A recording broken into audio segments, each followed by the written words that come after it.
మీనరాశి పూర్వభద్ర నక్షత్రం 4వ పాదము, ఉత్తరాభద్ర నక్షత్రం 1, 2, 3, 4 పాదాలు, రేవతి నక్షత్రం 1, 2, 3, 4 పాదాలు వెరసి మీనరాశి.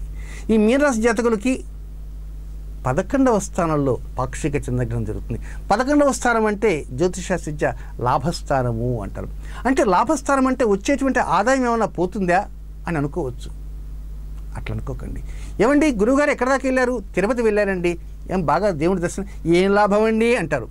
దేవుడి దర్శనం చేయించుకొచ్చారు, గుండు కొట్టించుకొచ్చారు, అన్నీ చేసుకొచ్చారు, ఏం లాభం అండి అంటారు. ఏమండి సినిమాకి వెళ్ళారా? బాగా ఉందా సినిమా? ఏం లాభం అండి, ఒకటే కాకి గోలండి. సినిమా చూశారుగా, కానీ ఏం లాభం అంటారు.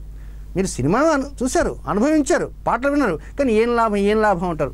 అంటే సహజ ధోరణిలో మనం ఏం లాభం అంటాం. ఈ లాభం అనేటువంటి మాట కేవలం ఆర్థిక విషయాలనే కాదు.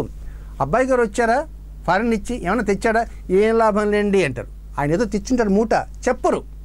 కానీ సహజ ధోరణిలో ఏమి లాభం అంటారు కదా. ఇక్కడ కూడా మనం ఏమి లాభమే అని చెప్పుకోవాలి. అంటే మీకు ఒక లాభస్థానం ఉంటుంది, అది ఆర్థిక లావాదేవీలకు సంబంధించింది కావచ్చు, లేదా ఇతర ద్వారా వచ్చేటువంటి లబ్ధి కావచ్చు, లేక ఇతరంగా మీరు ఎవరితోనైనా సరే కొన్ని అగ్రిమెంట్లు కానీ, రిజిస్ట్రేషన్ కానీ, ఇతర సంబంధంగా చేసేటువంటి వ్యవహారాల్లో మీకు వచ్చేటువంటి కమిషన్ కావచ్చు, లేక కీర్తి కావచ్చు, ఏదైనా కూడా ఏమి లాభం అంటే అనుకున్న దానికంటే స్థాయి తగ్గేటువంటి అవకాశాలు అంటూ ఉన్నాయి. 100 రూపాయలు వస్తుంది అనుకున్న చోట 50 రూపాయలు వస్తుంది.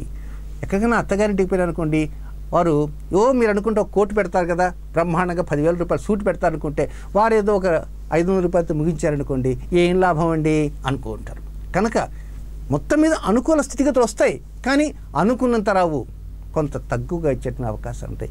కారణం ఏంటంటే ఈ శ్రావణ మాసంలో వచ్చేటువంటి పాక్షిక చంద్రగ్రహణం, శ్రావణ అమావాస్యకు వచ్చేటువంటి సంపూర్ణ సూర్యగ్రహణం ఉంది కనుక ఈ 2 గ్రహణ షష్టాష్టకాలు పడుతున్నాయి కనుక వీలైనంత వరకు ఏమి లాభం అనుకుండా బ్రహ్మాండం అనుకునే విధంగా ఉండాలంటే చివరిలో చెప్పే పరిహారాన్ని పాటించడానికి ప్రయత్నం ఉంటూ చేయండి. మీన రాశి జాతకులు శుభం.